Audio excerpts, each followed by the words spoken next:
Bonjour les amis, j'espère que vous allez bien. Le message d'aujourd'hui va être clair et simple.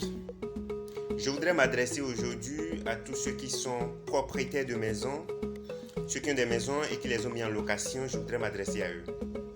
Vous savez, pendant cette période de confinement, beaucoup de propriétaires ont commencé déjà par mettre à la porte leurs locataires.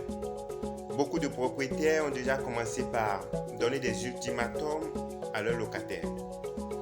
Il y a des propriétaires qui vont même déjà jusqu'à dire à leurs locataires « Tu n'as pas trouvé de l'argent pour me payer mon loyer, mais pourtant, toi et tes enfants et ta femme, vous n'avez jamais cessé de manger dans cette maison. » Écoutez, nous sommes des êtres humains et à des moments donnés, il faut se poser des questions. Entre manger et payer son loyer, c'est quoi la priorité? Mais alors, il faut manger pour travailler afin de pouvoir trouver de l'argent pour payer le loyer. En toute chose, il y a des priorités. Je ne dis pas que les propriétaires ont tort de réclamer leurs sous. Mes chers propriétaires, vous avez souffert pour construire votre maison. En effet, c'est votre droit de réclamer le loyer à la fin de chaque mois. Mais je voudrais que vous compreniez quelque chose. Au moment où il n'y avait pas encore cette histoire de coronavirus, il n'y avait pas encore cette histoire de confinement, vos locataires font tout pour vous payer vos loyers, même s'il y a la pluie, même s'il y a le soleil. Le jour comme la nuit, ils se battent pour que à chaque 30 jours, vous ayez votre argent. N'est-ce pas? Maintenant, il y a confinement. Il n'y a pas de mouvement. Il n'y a pas de sortie. Il n'y a pas de vente. Tout est bloqué.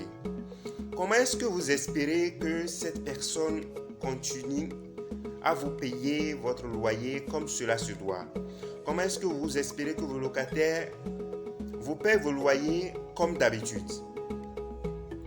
Vous savez, supposez que votre locataire est un gérant dans un bar-restaurant.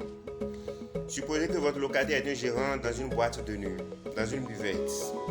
Supposez qu'il est un gardien dans un de ces endroits, ou un enseignant vacataire, ou un gardien dans une église. Maintenant que tous ces endroits que je viens de citer sont fermés, et ces gens sont à la maison sans rien faire, alors qu'ils doivent manger, ils n'ont pas de salaire, ils vont prendre soin de leurs enfants, de leurs femmes. Comment est-ce que vous espérez que ces personnes continuent de vous payer vos loyers comme cela se doit? C'est compliqué. Cette situation de coronavirus et de confinement est une situation exceptionnelle. Et j'invite tous les propriétaires de maisons à la tolérance, à la patience, à la compréhension et au dialogue avec leurs locataires. C'est très important. C'est une doléance. Vous devez savoir que je voudrais aussi rappeler à tous les propriétaires que une maison non habitée, une chambre non habitée, ça amortit plus vite qu'une chambre habitée par quelqu'un pour question d'entretien. Et la vie, c'est vice-versa.